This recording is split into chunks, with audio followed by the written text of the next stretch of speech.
Corporate radar में अब हम बात करेंगे 1906 में शुरू हुई बैंक ऑफ इंडिया की। 48,700 करोड़ रुपए के मार्केट कैप वाला ये बैंक देश का छठा सबसे बड़ा बैंक है और ट्रेजरी ऑपरेशंस, होलसेल बैंकिंग और रिटेल बैंकिंग का काम भी ये करता है। नतीजों की बात करें तो ब्याज आय में 11% की बढ़त देखने को मिली, मुनाफा 35% बढ़ा कंपनी का। एसेट क्वालिटी में भी इस क्वार्टर हमने सुधार देखा। नतीजों को और कहां से सपोर्ट मिला है, एसेट क्वालिटी में सुधार की वजह क्या है, ये बताने के लिए हमारे साथ मौजूद हैं कंपनी के एमडी और सीईओ रजनीश कर्नाटक जी। रजनीश जी, बहुत बहुत धन्यवाद समय देने के लिए जी बिजनेस को।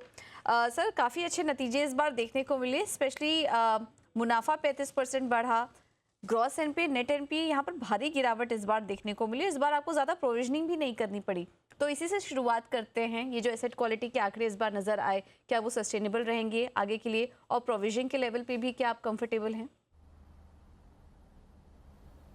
जहाँ तक एसेट क्वालिटी की बात है हमारी, आपने देखा ही है कि हमारी ग्रॉस और नेट एनपीए दोनों कम हुए हैं। अमाउंट वाइज अगर मैं बताऊँ तो ग्रॉस एनपीए अभी 24,000 करोड़ के आसपास हैं और नेट एनपीए 5,400 करोड़ के आसपास हैं। परसेंटेज टर्म्स में ग्रॉस एनपीए 3.65 हो गया है और नेट एनपीए 0.85 हो गया है, और इसमें दोनों में 166 बेसिस पॉइंट की ग्रॉस एनपीए में गिरावट आई है वाईओवाई बेसिस पे, और 65 बेसिस पॉइंट्स की गिरावट आई है नेट एनपीए में on a YoY basis. Overall asset quality की अगर मैं बात करूं तो हमारी जो फ्रेश स्लिपेजेस हैं वो सिर्फ 1,100 करोड़ रही हैं इस Q3 में ऑफ दिस फाइनेंशियल ईयर, और उसके सामने जो हमने रिकवरी करी है, ग्रॉस कैश रिकवरी जो करी है वो अराउंड 1,800 करोड़ की करी है, विच मीन्स की जो हमारी नेट स्लिपेज फ्रेश स्लिपेजेस हो रही हैं उसका 1.66 टाइम्स हम लोग रिकवर कर पा रहे हैं, जिसकी वजह से हमारा स्लिपेज रेशियो 0.19% रहा है इस क्वार्टर में, और क्रेडिट कॉस्ट भी है 0.39 पे रही है। ओवरऑल एसेट क्वालिटी हमारी अच्छी हो रही है and we are very confident जो Q4 of this financial year है, मार्च 25 है, वो भी एसेट क्वालिटी के हिसाब से अच्छा ही जाएगा। चलिए, एसेट क्वालिटी अच्छी नजर आ रही है, रिकवरी काफी शानदार हुई है, स्लिपेजेस के आंकड़े भी इस बार बेहतर स्थिति में ही देखने को मिले हैं। तो सर, ये तो बात हुई एसेट क्वालिटी की, लेकिन बिजनेस ग्रोथ के फ्रंट पर नंबर्स इस बार कैसे थे? एडवांसेस में, लोन में, आपकी जो लोन बुक है किस तरह का ग्रोथ वहां पर देखने को मिला, और कंट्रीब्यूशन कहां से आया इस बार? या जहाँ तक बिज़नेस नंबर्स की बात है तो हमने 14,50,000 करोड़ के आसपास अपना बिज़नेस क्लोज किया है, टोटल ग्लोबल बिज़नेस। उसमें से जो एडवांसेस हैं वो 6,50,000 करोड़ के आसपास हैं, और जो डिपॉजिट हैं 7,94,000 करोड़ के आसपास हैं।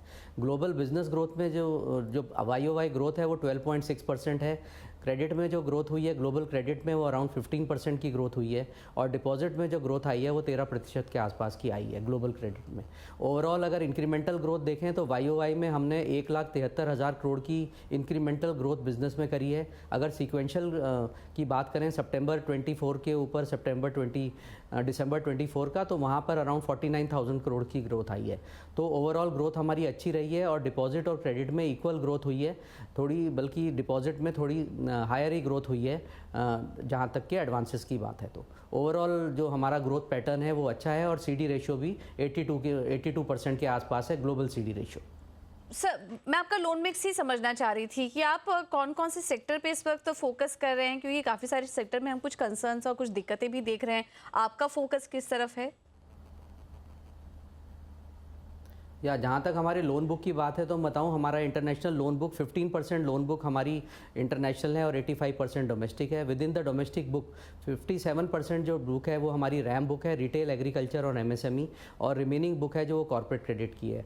वाईओवाई ग्रोथ की अगर मैं बात करूं तो रैम बुक जो है हमारी रिटेल, एमएसएमई, एग्रीकल्चर ग्रोथ की ग्रोथ 19% से हुई है, जिसमें रिटेल की ग्रोथ 21% हुई है, एमएसएमई की ग्रोथ 16% की हुई है, और एग्रीकल्चर की ग्रोथ 18% की हुई है। कॉर्पोरेट क्रेडिट में भी अच्छी ग्रोथ हुई है और डबल डिजिट की 10% की ग्रोथ हुई है। तो ओवरऑल बोथ रैम सेगमेंट और कॉर्पोरेट सेगमेंट में हम अच्छी ग्रोथ देख रहे हैं। तो रैम सेगमेंट, कॉर्पोरेट सेगमेंट में यहाँ से अच्छी ग्रोथ नज़र आ रही है। तो सर, ये जो FY25 है, इसमें आपका क्या आउटलुक बन रहा है? मार्जिन्स के नंबर को आप कैसे क्लोज करेंगे, और लोन ग्रोथ और डिपॉजिट ग्रोथ किस तरह से नज़र आ रही है अगर पूरे वित्त वर्ष बचे हुए क्वार्टर्स की अगर बात करें तो? सी FY25 में जो हमने ओरिजिनल गाइडेंस दी थी कि क्रेडिट ग्रोथ 14 to 15% होगी, वो मेंटेन रहेगी। डिपॉजिट ग्रोथ भी 12 to 13% की है, वो मेंटेन रहेगी FY25 में। जहाँ तक मार्जिन्स की बात है, हमने गाइडेंस दी थी मार्केट को कि 8,000 करोड़ का नेट प्रॉफिट हम करेंगे। If you see our numbers, 9 months में हमने ऑलरेडी 6,500 करोड़ का नेट प्रॉफिट कर लिया है। So we are very confident कि 8,000 करोड़ की जो हमारी गाइडेंस है नेट प्रॉफिट की, उसको हम अचीव करेंगे, rather it will be over achieved. Okay, तो काफ़ी पॉजिटिव कमेंट्री यहाँ पर मैनेजमेंट की तरफ से, और जो गाइडेंस दिए थे उनको भी यहाँ पर हासिल करते हुए नज़र आ रही है। सर, अब सेक्टर स्पेसिफिक अगर बात करें तो आज की तो सबसे बड़ी खबर यही थी कि आरबीआई ने जो OMO की घोषणा की है और लिक्विडिटी को बनाए रखने के लिए भी काफ़ी सारे कदम उन्होंने उठाए हैं। अब इसके बाद इसके पहले की स्थिति कैसी नज़र आई थी, और ये जो कदम उठाया आरबीआई ने, सिस्टम में लिक्विडिटी क्रंच हो गया था, आगे आप कैसे इसमें सुधार देख रहे हैं? ये बहुत पॉजिटिव स्टेप है जो आरबीआई ने लिया है यस्टरडे, लिक्विडिटी इन्फ्यूज़ करने का सिस्टम में। अगर हम देखें इस मंथ में जो लिक्विडिटी है वो डेफिसिट में चल रही थी on an average around 2 lakh crore, जिसकी वजह से रेट्स पे भी प्रेशर आ रहा था और इंटरेस्ट रेट जो डिपॉजिट हैं हमें हायर रेट पे मिल रहे थे। Now with this step taken by RBI yesterday, liquidity infuse करने का, इससे लिक्विडिटी सिस्टम में आएगी और रेट्स जो हैं, इंटरेस्ट रेट्स थोड़े से कूल डाउन होंगे और बैंक्स के मार्जिन को हेल्प मिलेगी प्रोटेक्ट होने में। तो बैंक के मार्जिन्स को भी यहाँ पर काफ़ी सपोर्ट मिलता हुआ दिखाई देगा। तो क्या सर एक्सपेक्ट करें, क्योंकि अब बात की जा रही थी कि रेट कट्स अब अप्रैल में होते हुए दिखाई देंगे, लेकिन ये जो कदम आज उठाया है बेहतर मॉनेटरी ट्रांसमिशन के लिए, क्या आप उम्मीद कर रहे हैं कि अब पॉलिसी में ब्याज दरों में कटौती एक देखने को मिल सकती है?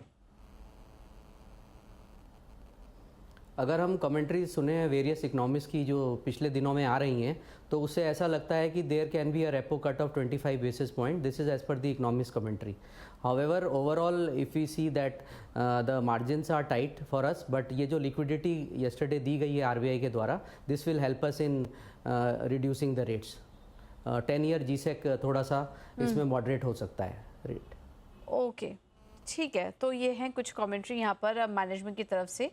सिस्टम में लिक्विडिटी भी यहाँ पर बनते हुए दिखाई देगी, और यहाँ से ब्याज दरों में भी हम देख रहे हैं कि कटौती देखने को मिल सकती है।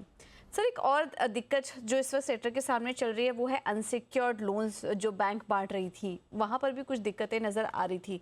आपका एक्सपोजर कितना है इस तरफ, क्रेडिट कार्ड्स पे, अनसिक्योर्ड पोर्टफोलियो पे, और क्या आपने भी ऐसा कुछ कंसर्न फेस किया है आने वाले समय के लिए? ये बुक कैसी दिखाई दे रही है आपको? जो हमारी पर्सनल लोन बुक है विच इज़ अनसिक्योर्ड, वो उसकी अगर हम बात करें फॉर बैंक ऑफ इंडिया, तो हमारा जो बुक है वो 12,000 करोड़ का है, which also includes credit card outstanding. तो ये जो 12,000 है, less than 2% of our global loan book है, बहुत छोटी सी बुक है। जहाँ तक मैं उसके अंदर एसेट क्वालिटी की बात करूँ आपसे, तो एसेट क्वालिटी भी उसके अंदर जो हमारा NPA SMA 1 and 2 है, वो भी हार्डली 2% के अंदर है of that 12,000 crore. So as on date हमें कोई भी स्ट्रेस अपनी पर्सनल लोन बुक में नहीं दिख रहा है। हालांकि हमारी ग्रोथ 42% पे YOY बेसिस पे हुई है, लेकिन उसका रीज़न ये है कि बहुत छोटा बेस था 8,500 करोड़ का दिसंबर 23 का, जो अब बढ़ के 12,000 करोड़ पे हुआ है। Within that personal loan book which is unsecured, 65% of our borrowers are salaried class, जहाँ पर सैलरी हमारे बैंक ऑफ इंडिया के सेविंग अकाउंट में आती है। तो we have clear visibility about the cash flow and the balances in the account for taking the installments, और remaining 35% self employed हैं। और वहाँ पर भी हम बहुत सारे केसेस में हाउसिंग लोन के ऊपर हमने जो है पर्सनल लोन्स दिए हुए हैं, जहाँ already borrower housing loan borrower है। तो we are very much secured in the sense that दोनों चीज़ों की हमारे पास क्लियर विजिबिलिटी है, कैश फ्लोज की भी विजिबिलिटी है, और क्रेडिट स्कोर भी हमने यहाँ पे 760 से अबव रखा हुआ है। तो as far as Bank of India is concern, presently हमें कोई भी चैलेंज एसेट क्वालिटी पे personal loan book which is unsecured उसमें नहीं दिख रहा है। ओके, तो हर पैमाने पर हर कमेंट्री काफ़ी पॉजिटिव यहाँ पर नज़र आ रही है।